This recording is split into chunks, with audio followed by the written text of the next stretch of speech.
Welcome to project planning academy. दोस्तों, आज का हमारा जो टॉपिक है, प्लानिंग इंजीनियर का मेट्रो प्रोजेक्ट में या किसी भी साइट प्रोजेक्ट में क्या रोल होता है। हम लोग मेट्रो का प्रोजेक्ट कंसीडर कर रहे हैं यहाँ पे, तो हम लोग मेट्रो प्रोजेक्ट की ही बात करने वाले हैं। ठीक है। प्लानिंग इंजीनियर का कैसा डे रहता है साइट पे, उसके बारे में आज हम लोग डिस्कस करेंगे। हमने जो मेट्रो प्रोजेक्ट लिया है, एलिवेटेड मेट्रो प्रोजेक्ट है, कॉरिडोर है 12 किलोमीटर का विद 10 मेट्रो स्टेशन।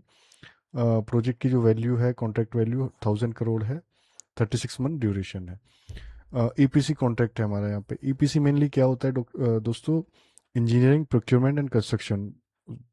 इसमें कोई प्रोजेक्ट होता है जो बीओक्यू बेस्ड होता है, बीओक्यू लेवल पे होता है, जिसमें आइटम रेट वाइज बिलिंग होती है।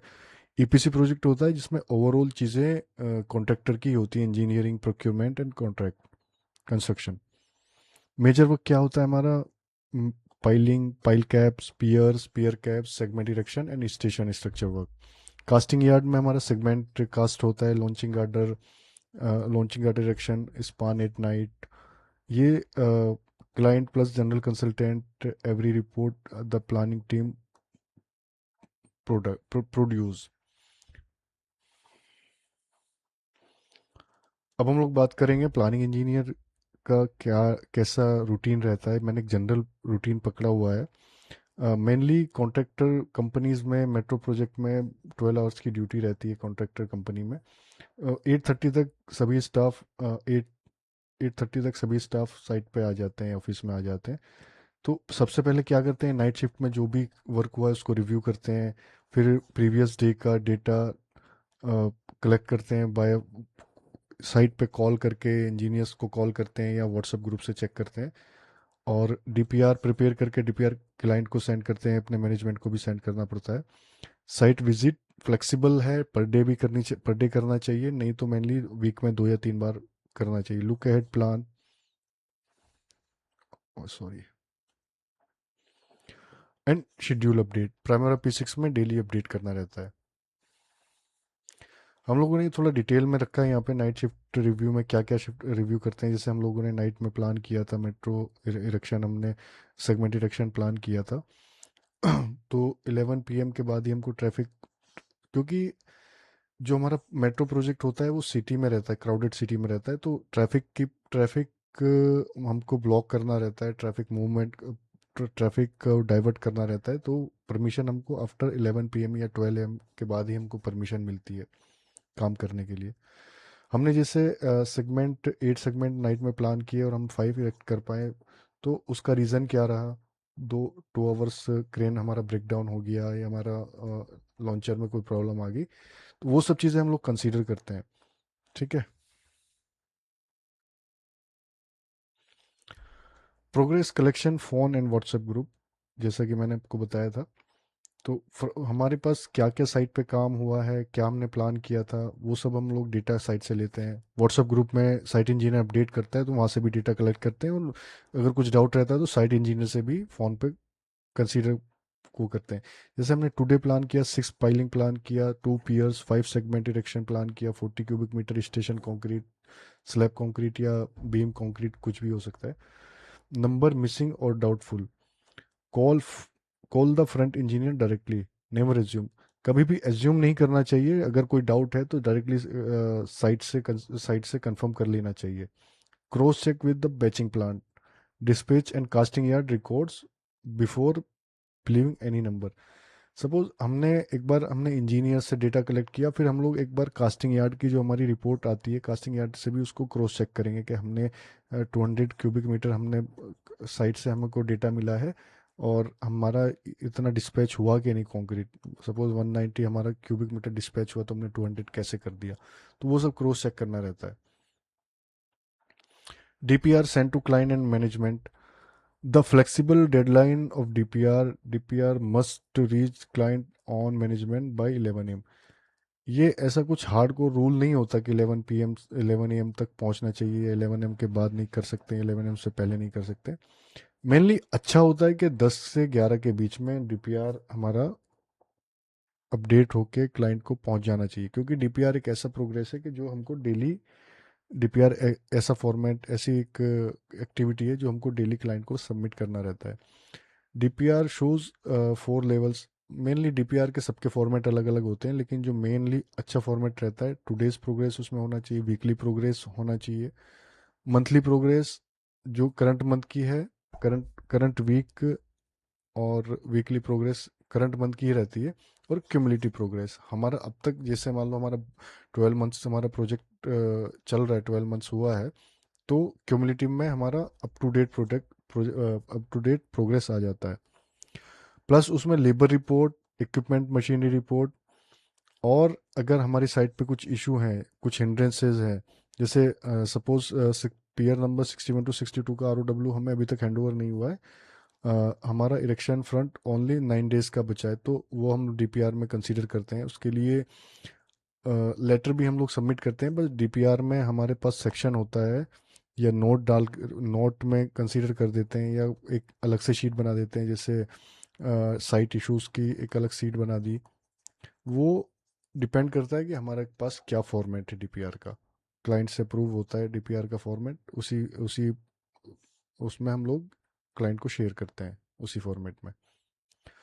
साइट विजिट एवरीडे फ्लेक्सिबल, मैं ये बोलता हूँ कि प्लानिंग इंजीनियर को एवरीडे साइट पे जाना चाहिए। अगर टाइम अलाउ नहीं करता है एवरीडे, आपके पास इतना टाइम नहीं है, काम बहुत ज़्यादा है, तो वीक में 2 या 3 बार तो ज़रूर जाना चाहिए। मेनली अगर वीक में 2-3 बार भी नहीं जा पा रहे, तो एक बार तो ज़रूर जाना चाहिए, जिससे हमारे पास हमें साइट की हमें विजुअल जानकारी रहे। हमारे पास हम फ़ोन पे डेटा कलेक्ट करें, लेकिन हमको ये नहीं पता कि साइट पे क्या चल रहा है। साइट पे जाने से बहुत सारी ऐसी चीज़ें होती हैं जो सामने आती हैं, बहुत सारी ऐसी चीज़ें होती हैं जो हमको नहीं पता चल पाती बिना साइट जाए। लुक अहेड प्लान, दोस्तों look ahead plan planning engineer जो वर्क करता है, look ahead plan planning engineer का मेन पार्ट होता है, कि हमने जो प्लान किया है उसको करने के लिए हमें पहले से ही प्लान करके सारी चीज़ें चलनी पड़ती है। जैसे इसमें देखिए, lives metro planning lives 3 weeks ahead, girder movement plan, span by span, span P50 erection in 12 days, are all 8 segment cast at the yard, only 5 alert casting team. मतलब हमें जैसे P50 का इरेक्शन करना है नेक्स्ट 12 डेज में, क्या हम हमारे 8 सेगमेंट वहाँ पे लगेंगे, क्या सारे सेगमेंट हमारे कास्ट हो गए? देखिए 12 दिन में हमको करना है, तो सेगमेंट कास्ट हमको 21 डेज पहले करना पड़ता है, क्योंकि हमारा क्यूरिंग पीरियड भी रहता है, इसमें यहाँ पे कंसीडर किया है। जैसे हमारे टाइमली हमारे सेगमेंट कास्ट हो जाने चाहिए, उनका क्यूरिंग पीरियड कंप्लीट हो जाना चाहिए, वो रेडी टू मूव होना चाहिए साइट के लिए, वैसा हमको प्लान करके चलना पड़ता है। ठीक है। GFC drawing, station 5 roof still not release, हम लोगों ने जैसे सपोज हमने 50 पाइल्स मंथली प्लान में कंसीडर किया है, ठीक है, 2 रिक के साथ में, 2 रिक से, और हमारे पास फ्रंट अवेलेबल था 40 पाइल्स का, और 10 पाइल्स जो थी हमारी, उसमें कुछ साइट इश्यूज था, हमारे पास यूटिलिटी उनका क्लियर नहीं था, लेकिन हमने प्लान किया था कि हम उसको इसी मंथ में यूटिलिटी को क्लियर करके उन पाइल को भी कंप्लीट कर लेंगे, ऐसा हमने प्लान किया था। तो उसको हमको प्लान करना रहेगा कि भाई मैंने वीक में अगर 10, सेकेंड वीक में 10 लिया है, थर्ड वीक में 15 लिया है, फोर्थ वीक में 15 लिया है, तो जो मेरी लास्ट की जो पाइल हमने प्लान किया था जिसमें यूटिलिटी थी, वो मुझे पहले से ही उसका प्लान करके चलना पड़ेगा। एवरी उस यूटिलिटी टीम को मुझे अलर्ट करना पड़ेगा कि भाई हमारा प्लान जो यूटिलिटी है, आप उसको शिफ्ट कीजिए जल्दी, जल्द से जल्द। मतलब एक ऐसा सिनेरियो बना के चलना पड़ता है कि प्लानिंग इंजीनियर को सबसे कोऑर्डिनेट, पूरी टीम से, पूरी साइट कंपनी टीम से, जो भी साइट टीम है, सबसे कोऑर्डिनेट करके चलना पड़ता है। प्लानिंग इंजीनियर जो मेन बैरियर होता है, ब्रिज होता है एग्जीक्यूशन टीम का और all over the site team के लिए। ठीक है। उसको, जैसे अगर हमने 50 पाइल प्लान किया है, तो 50 प्लान हमारे पास ओनली 30 पाइल का ही अभी तक जीएफसी है, 20 पाइल का नहीं है। तो डिज़ाइन टीम को हम लोग अलर्ट करेंगे कि भाई अब 20 पाइल का अभी तक जीएफसी नहीं आया, अब इसका जीएफसी जल्द से जल्द प्रोवाइड कराइए। तो ये सब प्लानिंग इंजीनियर का काम होता है। Schedule update and reporting, daily primary P6 में शेड्यूल अपडेट करना रहता है। मेनली डेली करते हैं, या वीकली भी, कहीं कहीं वीकली भी करते हैं, एज पर साइट फिजिबिलिटी। वही उसमें फिर अपडेट करते हैं, तो फ्लोट चेक करते हैं हमारे स्टेशन। ये हम लोग प्राइमरा P6 में जब आएंगे तो उस टाइम पे हम लोग इसको डिटेल में पढ़ेंगे, डिटेल में समझेंगे। ठीक है। Beyond daily, the monthly cycle. Monthly cycle में हमारा क्या होता है, MPR रहता है हमारा, बिलिंग सपोर्ट प्लानिंग इंजीनियर करता है, रिकंसिलेशन प्लानिंग इंजीनियर करता है, डिले रिकॉर्ड्स प्लानिंग इंजीनियर करता है। मंथली रिपोर्ट हमारी मंथ में एक बार क्लाइंट को हमको सबमिट करना रहता है। उसमें क्या क्या रहता है, मंथली प्रोग्रेस रिपोर्ट होता है with S curve, man power histogram, milestone status, goes to client and top management. Billing support, certified monthly progress quantities with billing team, client payment depends on it. Billing team के साथ में जो हमारा monthly जो progress है उसको certified करते हैं, उसको सर्टिफाई करते हैं बिलिंग टीम के साथ। Reconciliation, steel cement received versus consume, कितना हमारे हमें रिसीव हुआ, कितना कंज्यूम हुआ, कितना हमारे पास स्टॉक है, और हमारा वेस्टेज लिमिट में है कि नहीं है, ये सब भी रिकंसिलेशन प्लानिंग टीम का ही काम रहता है। Hindrance register, update and sign UT ground work letters to client consultant. हमारे पास कोई डिले है, डिले अगर हमारी साइट पे कुछ आ रहा है तो क्लाइंट को उसको लेटर सबमिट करके क्लाइंट को इंटीमेशन देना पड़ता है एज पर कॉन्ट्रैक्ट। हमारा कॉन्ट्रैक्ट में भी मेंशन होता है, मेनली सभी कॉन्ट्रैक्ट में 28 डेज का टाइम साइकिल होता है। अगर आपके पास कोई आपका कोई हिंड्रेंस है, कोई डिले, आपको क्लाइंट की तरफ से कोई डिले हो रहा है, कोई भी चीज़ डिले हो रही है, तो उसको इंटीमेट करना पड़ता है क्लाइंट को, जो कि हमको EOT एक्सटेंशन ऑफ टाइम में हमें बहुत हेल्प करता है। अगर हम इंटीमेट नहीं करेंगे तो क्लाइंट उसको रिजेक्ट कर देगा कि भाई आपने उस टाइम पे हमको इंटीमेट नहीं किया था इस चीज़ के लिए। ठीक है। ये सब चीज़ें हम डिटेल में आगे चल के पढ़ेंगे। या how many planning engineers on a 1000 crore project के लिए, कितने मेट्रो प्रोजेक्ट के लिए कितने प्लानिंग इंजीनियर्स की रिक्वायरमेंट रहेगी।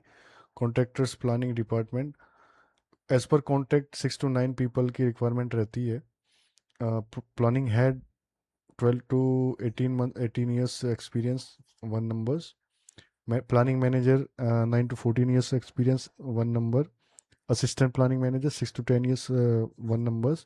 Senior planning engineer 4 to 8 years experience, one और two. Planning engineer 2 to 5 years, 2 to 3 numbers। Junior planning manager 1 to 2। ये एज पर कॉन्ट्रैक्ट रिक्वायरमेंट रहता है। ठीक है। अब कौन क्या करता है वो थोड़ा सा देख लेते हैं। GT जो जूनियर इंजीनियर होता है वो डाटा कलेक्ट करता है साइट से, DPR मेंटेन करता है, quantity trackers, learn P6। Planning engineer अपना DPR बनाता है, लुक अहेड प्लान चेक करता है, अपडेट P6 अपडेट करता है, track quantities front wise, flag hindrance, क्या क्या हिंड्रेंस आ रहे हैं उनको मार्क करता है। Senior planning engineer weekly report, delay analysis, subcontractor programmes, S curve and histogram, ये सब प्रिपेयर करता है।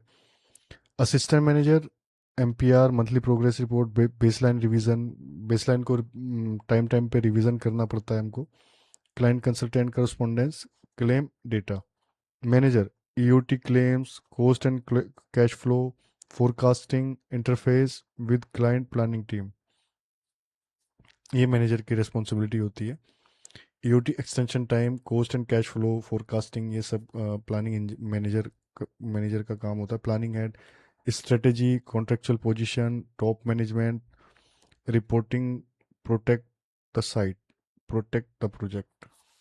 इसमें एक चीज़ थोड़ा सा इंपॉर्टेंट है, वो मैं आपको भी इसी में समझा दूंगा, बाकी सब चीज़ें तो हम लोग आगे चल के जो इनके पर्टिकुलर वीडियोस आएगी उसमें आप लोग अच्छे से समझ जाओगे। करस्पॉन्डेंस, करस्पॉन्डेंस क्या होता है, क्लाइंट के थ्रू, क्लाइंट की और कॉन्ट्रैक्टर की जो भी कम्युनिकेशन होती है, जो भी कम्युनिकेशन रहती है ऑफिशियली, वो लेटर के थ्रू होती है। ठीक है। कॉन्ट्रैक्टर को कुछ क्लाइंट को सबमिट करना है तो वो लेटर के थ्रू करेगा, या कुछ बोलना है तो कुछ उसको इन्फॉर्म करना है तो वो लेटर के थ्रू करेगा, और क्लाइंट भी उसका रिप्लाई लेटर के थ्रू देगा। क्लाइंट को अगर कुछ कॉन्ट्रैक्टर को बोलना है, कुछ कॉन्ट्रैक्टर को कुछ इंटीमेट करना है तो वो लेटर के थ्रू करेगा, तो उसी को हम बोलते हैं करस्पॉन्डेंस। अब यहाँ थोड़ा सैलरी भी देख लेते हैं, प्लानिंग इंजीनियर की सैलरी क्या रहती है। स्टार्टिंग लेवल पे fresher 3.5 to 6 LPA, 2 to 5 year experience के बाद प्लानिंग इंजीनियर 6 to 10 LPA तक सैलरी मिल जाती है। सीनियर प्लानिंग इंजीनियर की 9 to 14 LPA, assistant manager 12 to 18 LPA, और मैनेजर की 18 to 28 LPA, और प्लानिंग हेड 28 to 45 LPA। ये सब डिपेंड करता है हमारे पास हमारी स्किल्स क्या हैं, और हम कैसे प्रोजेक्ट को समझते हैं, इंटरव्यू में कैसे हम लोग क्वेश्चंस के आंसर देते हैं, कैसे कितना सेटिस्फाई कर पाते हैं इंटरव्यूअर को। सैलरी उस पर भी डिपेंड करता है, और हमारे पास स्किल्स क्या क्या है उन सब पे डिपेंड करता है, हमने किस किन किन प्रोजेक्ट में काम किया है, कैसी हमारी नॉलेज है। ये सैलरी मेनली उस पर भी डिपेंड करता है। हाँ, इसमें एक चीज़ और है, गल्फ मेट्रो में, गल्फ प्रोजेक्ट में सैलरी जो इंडिया इंडिया से 2x और 3x मेनली रहती है नॉर्मली। अब प्लानिंग इंजीनियर के लिए क्या क्या इसकी रिक्वायरमेंट है? Primary P6 and MS project core tool है, ये हर प्लानिंग इंजीनियर को आना ही चाहिए। इसमें हम लोग बेसलाइन जो भी प्रोग्राम प्रिपेयर करते हैं वो प्राइमरी P6 में MS प्रोजेक्ट में करते हैं, एज पर कॉन्ट्रैक्ट जो भी हमको रिक्वायरमेंट रहता है। मेनली MS प्रोजेक्ट तो पहले चलता था, अभी भी काफ़ी प्रोजेक्ट्स में यूज़ होता है, लेकिन प्राइमरी P6 लेटेस्ट है। ये मेनली अब नए जितने भी प्रोजेक्ट है सब में ये यूज़ होता है। प्राइमरी P6 और प्राइमरी P6 जो है वो अपडेटेड है, वो लेटेस्ट है, वो उसमें टेक्नोलॉजी ज़्यादा है, उसमें हम लोग ज़्यादा चीज़ें कंसीडर कर सकते हैं रेदर देन MS प्रोजेक्ट। तो प्राइमरी P6 ही मैं आपको कंसीडर रिकमेंड करूँगा, आपको दोनों ही करनी चाहिए, लेकिन प्राइमरी P6 में आपको मास्टर होना पड़ेगा। हम लोग इस वीडियो इसमें इस हमारी जो सीरीज़ है आने वाली, उसमें हम प्राइमरी P6 को पहले कंसीडर करेंगे, फिर उसके बाद MS प्रोजेक्ट को। पहले मैं प्राइमरी P6 की आपको पूरी डिटेल में पूरी एक सीरीज़ लेके आऊँगा। एडवांस एक्सेल बहुत इंपॉर्टेंट है। 50 to 60% जो वर्क होता है प्लानिंग इंजीनियर का वो एक्सेल में ही होता है, इसलिए Excel very very must important. Quantity and site knowledge, okay. E EVM delay analysis, ये भी प्लानिंग इंजीनियर को आना चाहिए। SPI CPI, इसके लिए मैंने कल ही एक वीडियो अपलोड किया, अगर आपने नहीं देखा तो वो प्लीज़ जाके चेक कर लीजिए, पूरा डिटेल में अर्न वैल्यू मैनेजमेंट के ऊपर मैंने वीडियो बनाया है। उसमें schedule performance index, cost performance index बताया। EOT कंसेप्ट, इसके लिए मैं अलग से एक वीडियो बनाऊंगा, ये बहुत एक अच्छा टॉपिक है और एक बहुत इंपॉर्टेंट टॉपिक है। Communication and reporting, communication with project manager and GC consultant, सबके साथ में प्लानिंग इंजीनियरिंग कंसल्टेंट कम्युनिकेशन करता है। ये हमारा हमने जो भी देखा है उसका रिकैप है। आप चाहिए तो वो सब हम लोग पहले ही सारा अच्छे से मैंने डिटेल में आपको बता दिया है। तो दोस्तों, नेक्स्ट वीडियो जो मेरा रहने वाला है, हमारा इस सीरीज़ का रहने वाला है, वो DPR के ऊपर आएगा। DPR, कैसे DPR हम लोग बनाते हैं प्लानिंग मेट्रो प्रोजेक्ट में। मैं कुछ आपके साथ एक दो शेयर करूंगा DPR के फॉर्मेट्स रियल प्रोजेक्ट में जो यूज़ होते हैं, ठीक है। तो अभी हमारी बहुत सारी वीडियो प्लानिंग के, मेनली मेट्रो प्लानिंग के ऊपर मैं इसमें पूरी सीरीज में बहुत सारी वीडियोस बनाऊंगा, और प्राइमरी P6 भी हम मेट्रो का उसमें रियल एक प्रोजेक्ट लेके उसके ऊपर पूरा प्रोजेक्ट पे कैसे प्राइमरी P6 में हम लोग बेसलाइन प्रोड्यूस करते हैं, बेसलाइन कैसे क्रिएट करते हैं, वो इस सीरीज में हम लोग देखेंगे। तो अगर आप प्लानिंग की नॉलेज आप लेना चाहते हैं तो प्लीज़ वीडियो को लाइक करें और चैनल को सब्सक्राइब करके रखें। अभी इस चैनल पे डेली आपको प्लानिंग से रिलेटेड डेली वीडियोस मिलेंगी। तो जब तक के लिए जय हिंद, थैंक यू।